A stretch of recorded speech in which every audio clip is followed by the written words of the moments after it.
Greetings, all, and welcome to my series read by Jonathan Thomas Jones, where I read short stories and present accompanying pieces of art that I've put together. I am, of course, Jonathan Thomas Jones, writer, illustrator, and voice actor, and I hope you'll enjoy. Be sure to comment, like, share, and subscribe. Stay tuned for more information at the end of the video. Thank you. This week I'll be reading The Monkeys Paw by W. Jacobs. Let's get started. Chapter 1. Without, the night was cold and wet, but in the small parlor of Laburnum Villa, the blinds were drawn and the fires burned brightly. Father and son were at chess.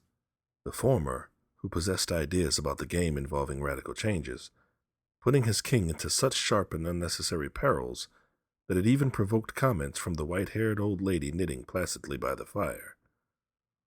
"Hark at the wind," said Mr. White, who, having seen a fatal mistake after it was too late, was amiably desirous of preventing his son from seeing it. "I'm listening," said the latter, grimly surveying the board as he stretched out his hand.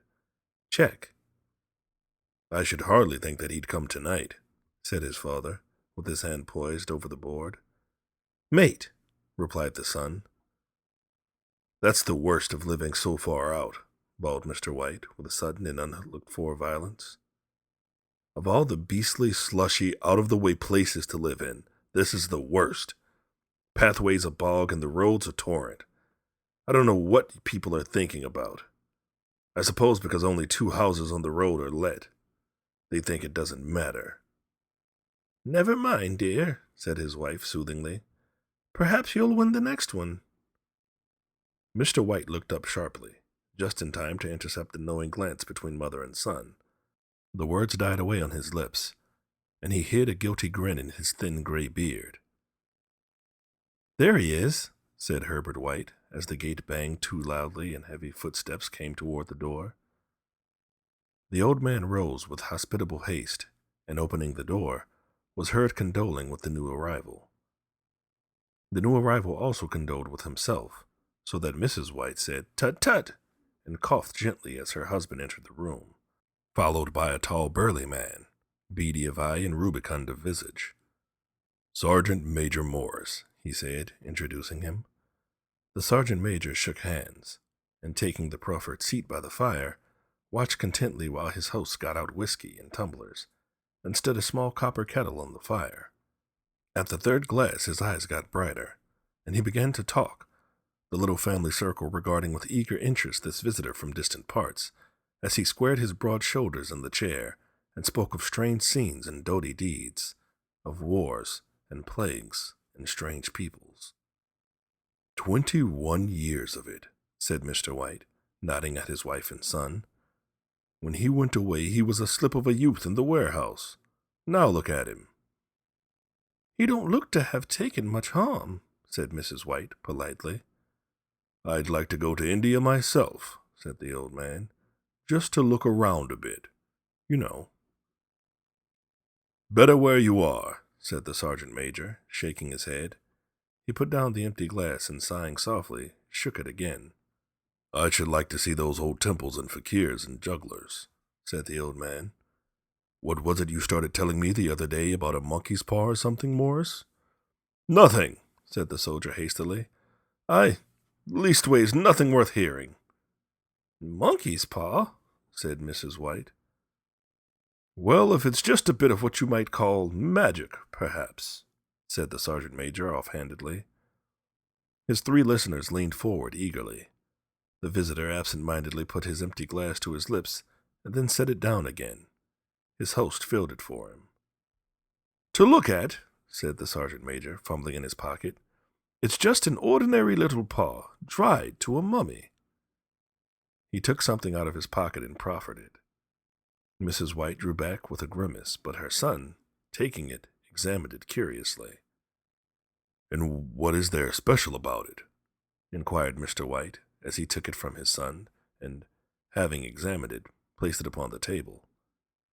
"It had a spell put on it by an old fakir," said the sergeant major, "a very holy man. He wanted to show that fate ruled people's lives, and that those who interfered with it did so to their sorrow. He put a spell on it so that 3 separate men could each have 3 wishes from it. His manner was so impressive that his hearers were conscious that their light laughter jarred somewhat. "Well, why don't you have 3, sir?" said Herbert White cleverly. The soldier regarded him in the way that middle age is wont to regard presumptuous youth. "I have," he said quietly, and his blotchy face whitened. "And did you really have the 3 wishes granted?" asked Mrs. White. "I did," said the sergeant major, and his glass tapped against his strong teeth. "And has anybody else wished?" inquired the old lady.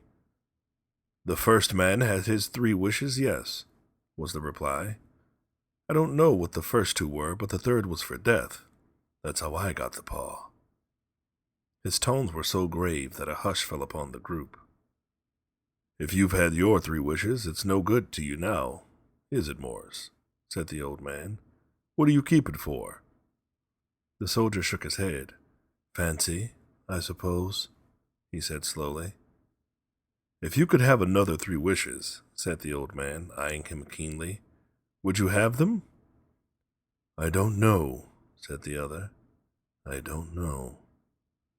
He took the paw, and dangling it between his front finger and thumb, suddenly threw it upon the fire. White, with a slight cry, stooped down and snatched it off. "Better let it burn," said the soldier solemnly. "If you don't want it, Morris," said the old man, "give it to me." "I won't," said his friend doggedly. "I threw it on the fire. If you keep it, don't blame me for what happens. Pitch it on the fire again, like a sensible man." The other shook his head and examined his new possession closely. "How do you do it?" he inquired. "Hold it up in your right hand and wish aloud," said the sergeant major. "But I warn you of the consequences." "Sounds like the Arabian Nights," said Mrs. White as she rose and began to set the supper. "Don't you think you might wish for 4 pairs of hands for me?" Her husband drew the talisman from his pocket, and then all 3 burst into laughter, as the sergeant major, with a look of alarm on his face, caught him by the arm. "If you must wish," he said gruffly, "wish for something sensible." Mr. White dropped it back into his pocket, and placing the chair, motioned his friend to the table. In the business of supper, the talisman was partly forgotten, and afterward the 3 sat listening in an enthralled fashion to a second installment of the soldier's adventures in India. "If the tale about the monkey's paw is not more truthful than those he's been telling us," said Herbert, as the door closed behind their guest, just in time for him to catch the last train, "we shan't make much out of it." "Did you give him anything for it, father?" inquired Mrs. White, regarding her husband closely. "A trifle," said he, coloring slightly. "He didn't want it, but I made him take it, and he pressed me again to throw it away." "Likely," said Herbert, with pretended horror. "Why, we're going to be rich and famous and happy. Wish to be an emperor, father, to begin with. Then you can't be henpecked." He darted round the table, pursued by the malign Mrs. White, armed with an antimacassar. Mr. White took the paw from his pocket and eyed it dubiously. "I don't know what to wish for, and that's a fact," he said slowly. "It seems to me I've got all I want." "If you only cleared the house, you'd be quite happy, wouldn't you?" said Herbert, with his hand on his shoulder. "Well, wish for 200 pounds, then. That'll just do it." His father, smiling shamefacedly at his own credulity, held up the talisman as his son, with a solemn face somewhat marred by a wink at his mother, sat down at the piano and struck a few impressive chords. "I wish for 200 pounds, said the old man distinctly. A fine crash from the piano greeted the words, interrupted by a shuddering cry from the old man. His wife and son ran toward him. "It moved!" he cried, with a glance of disgust at the object as it laid on the floor. "As I wished, it twisted in my hands like a snake." "Well, I don't see the money," said his son, as he picked it up and placed it on the table, "and I bet I never shall." "It must have been your fancy, father," said his wife, regarding him anxiously. He shook his head. "Never mind, though. There's no harm done, but it gave me a shock all the same." They sat down by the fire again, while the 2 men finished their pipes. Outside, the wind was higher than ever, and the old man started nervously at the sound of a door banging upstairs. A silence unusual and depressing settled upon all three, which lasted until the old couple rose to retire for the night. "I expect you'll find cash tied up in a big bag in the middle of your bed," said Herbert as he bade them good night, "and something horrible squatting up on top of the wardrobe watching you as you pocket your ill-gotten gains." He sat alone in the darkness, gazing at the dying fire and seeing faces in it. The last face was so horrible and so simian that he gazed at it in amazement. It got so vivid that, with a little uneasy laugh, he felt on the table for a glass containing a little water to throw over it.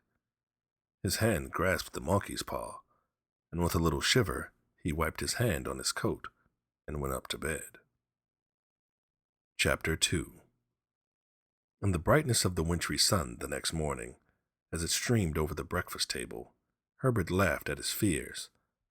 There was an air of prosaic wholesomeness about the room which it had lacked on the previous night, and the dirty, shriveled little paw was pitched on the sideboard with a carelessness which betokened no great belief in its virtues. "I suppose all old soldiers are the same," said Mrs. White. "The idea of our listening to such nonsense! How could wishes be granted in these days? And if they could, how could 200 pounds hurt you, father?" "Might drop on his head from the sky," said frivolous Herbert. "Moore said the things happened so naturally," said his father, "that you might, if you so wished, attribute it to coincidence." "Well, don't break into the money before I come back," said Herbert, as he rose from the table. "I'm afraid it'll turn you into a mean, avaricious man, and we shall have to disown you." His mother laughed, and following him to the door, watched him down the road, and returning to the breakfast table was very happy at the expense of her husband's credulity. All of which did not prevent her from scurrying to the door at the postman's knock, nor prevent her from referring somewhat shortly to retired sergeant majors of all bibulous habits when she found that the post brought a tailor's bill. "Herbert will have some more of his funny remarks, I expect, when he comes home," she said as they sat at dinner. "I dare say," said Mr. White, pouring himself out some beer. "But for all that, the thing moved in my hand, that I'll swear to." "You thought it did," said the old lady soothingly. "I say it did," replied the other.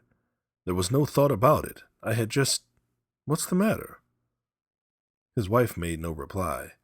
She was watching the mysterious movements of a man outside who, peering in an undecided fashion at the house, appeared to be trying to make up his mind to enter.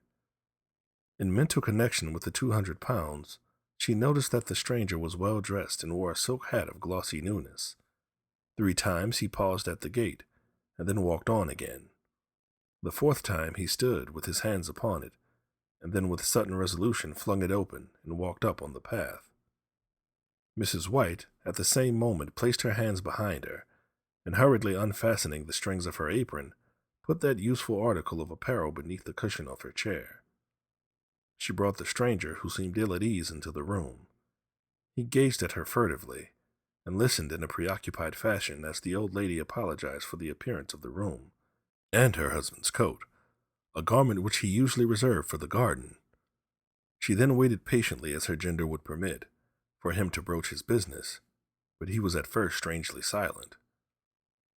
"I was asked to call," he said at last, and stooped and picked a piece of cotton from his trousers. "I come from Ma and Megan's." The old lady started. "Is anything the matter?" she asked breathlessly. "Has anything happened to Herbert? What is it? What is it?" Her husband interposed. There, mother," he said hastily. "Sit down and don't jump to conclusions. You've not brought bad news, I'm sure, sir." And he eyed the other wistfully. "I'm sorry," began the visitor. "Is he hurt?" demanded the mother. The visitor bowed in assent. "Badly hurt," he said quietly, "but he is not in any pain." "Oh, thank God," said the old woman, clasping her hands. "Thank God for that. Thank—" She broke off suddenly as the sinister meaning of the assurance dawned upon her, and she saw the awful confirmation of her fears in the other's averted face. She caught her breath, and turning to her slower-witted husband, laid her trembling old hand upon his. There was a long silence. "He was caught in the machinery," said the visitor at length, in a low voice. "Caught in the machinery?" repeated Mr. White in a dazed fashion. "Yes." He sat staring blankly out at the window, and taking his wife's hand between his own, pressed it as he has been wont to do in their old courting days nearly 40 years before. "He was the only one left to us," he said, turning gently to the visitor. "It is hard." The other coughed, and rising walked slowly to the window. "The firm wished me to convey their sincere sympathy with you in your great loss," he said, without looking around. "I beg that you will understand I am only their servant, and merely obeying orders." There was no reply. The old woman's face was white, her eyes staring, and her breath inaudible. On the husband's face was a look such as his friend the sergeant might have carried into his first action. "I was to say that Ma and Maggins disclaim all responsibility," continued the other. "They admit no liability at all, but in consideration of your son's services, they wish to present you with a certain sum as compensation." Mr. White dropped his wife's hand, and rising to his feet, gazed with a look of horror at his visitor. His dry lips shaped the words. "How much?" £200, was the answer. Unconscious of his wife's shriek, the old man smiled faintly, put out his hands like a sightless man, and dropped, a senseless heap, to the floor. Chapter 3. In the huge new cemetery, some 2 miles distant, the old people buried their dead, and came back to a house steeped in shadow and silence. It was all over so quickly that at first they could hardly realize it, and remained in a state of expectation as though of something else to happen, something else which was to lighten this load, too heavy for old hearts to bear. But the days passed, and expectation gave place to resignation, the hopeless resignation of the old, sometimes miscalled apathy. Sometimes they hardly exchanged a word, for now they had nothing to talk about, and their days were long to weariness. It was about a week after that the old man, waking suddenly in the night, stretched out his hand and found himself alone. The room was in darkness, and the sound of subdued weeping came from the window. He raised himself in bed and listened. "Come back," he said tenderly. "You will be cold." "It is colder for my son," said the old woman, and wept afresh. The sound of her sobs died away on his ears. The bed was warm, and his eyes heavy with sleep. He dozed fitfully, and then slept until a sudden wind cry from his wife awoke him with a start. "The paw!" she cried wildly. "The monkey's paw!" He started up in alarm. "Where? Where is it? What's the matter?" She came stumbling across the room toward him. "I want it," she said quietly. "You've not destroyed it?" "It's in the parlor, on the bracket," he replied, marveling. "Why?" She cried and laughed together, and bending over, kissed his cheek. "I only just thought of it," she said hysterically. "Why didn't I think of it before? Why didn't you think of it?" "Think of what?" he questioned. "The other 2 wishes," she replied rapidly. "We've only had one." "Was that not enough?" he demanded fiercely. "No," she cried triumphantly. "We'll have one more. Go down and get it quickly and wish our boy alive again." The man sat up in bed and flung the bedclothes from his quaking limbs. "Good God, you are mad!" he cried aghast. "Get it," she panted. "Get it quickly and wish. Oh, my boy, my boy!" Her husband struck a match and lit the candle. "Get back to bed," he said unsteadily. "You don't know what you're saying." "We had the first wish granted," said the old woman feverishly. "Why not the second?" "A coincidence," stammered the man. "Go and get it and wish," cried the old woman, quivering with excitement. The old man turned and regarded her, and his voice shook. "He has been dead 10 days, and besides, I would not tell you else, but I could only recognize him by his clothing. If he was too terrible for you to see then, how now?" Bring him back, cried the old woman, and dragged him toward the door. Do you think I fear the child that I have nursed? He went down in the darkness and felt his way to the parlor, and then to the mantelpiece. The talisman was in its place, and a horrible fear that the unspoken wish might bring him his mutilated son before him ere he could escape from the room seized upon him, and he caught his breath as he found that he had lost the direction of the door. His brow cold with sweat, he felt his way around the table and groped along the wall, until he found himself in the small passage with the unwholesome thing in his hand. Even his wife's face seemed changed as he entered the room. It was white and expectant, and to his fear seemed to have an unnatural look upon it. He was afraid of her. "Wish!" she cried, in a strong voice. "It is foolish and wicked," he faltered. "Wish!" repeated his wife. He raised his hand. "I wish my son alive again." The talisman fell to the floor and he regarded it fearfully.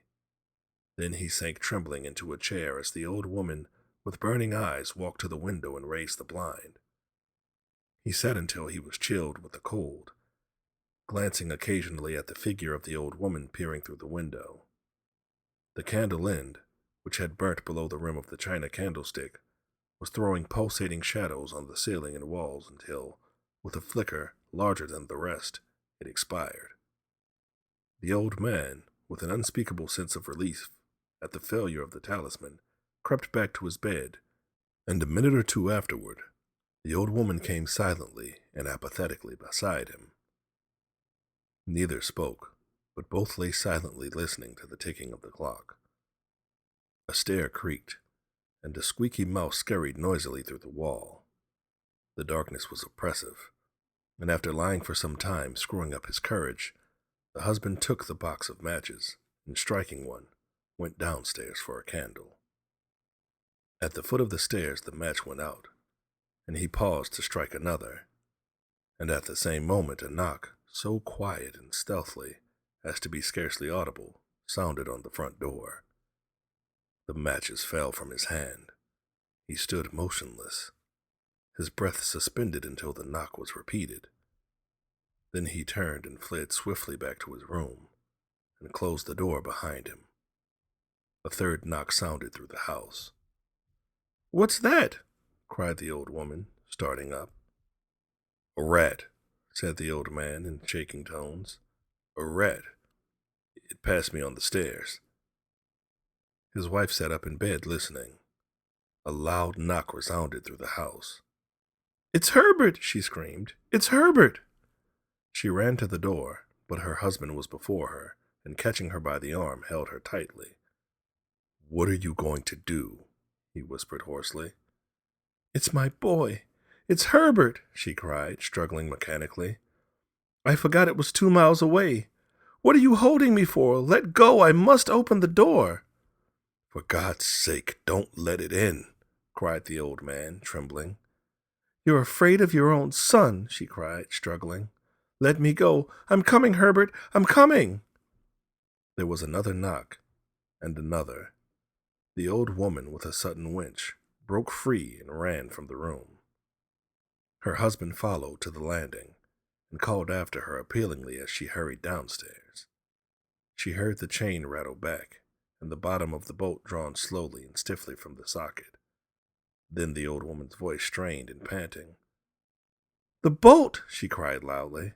"Come down! I can't reach it!" But her husband was on his hands and knees going wildly on the floor in search of the paw. If he could only find it before the thing outside got in. A perfect fusillade of knocks reverberated through the house, and he heard the scraping of a chair as his wife put it down in the passage against the door. He heard the creaking of the bolt as it came slowly back, and at the same moment he found the monkey's paw, and frantically breathed his third and last wish.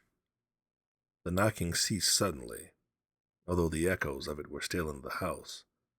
He heard the chair drawn back, and the door opened. A cold wind rushed up the staircase, and a long, loud wail of disappointment and misery from his wife gave him the courage to run down to her side, and then to the gate beyond. the street lamp flickering opposite shone on a quiet and deserted road. The end. I hope you enjoyed that story. I had a blast reading it. Be sure to comment, like, share, subscribe, and hit the bell so you can be notified whenever I post a new video. If you have any suggestions for other public domain stories, or you've written a story that you would like for me to read, please comment below or contact me via Twitter at JTGloryJones. You can even let me know if you would like prints of the art I post in these videos. If you'd like to see my other work, like my blog or the books I've written, please visit my website at jonathanthomasjones.com. Thanks for watching. Hope to see you soon.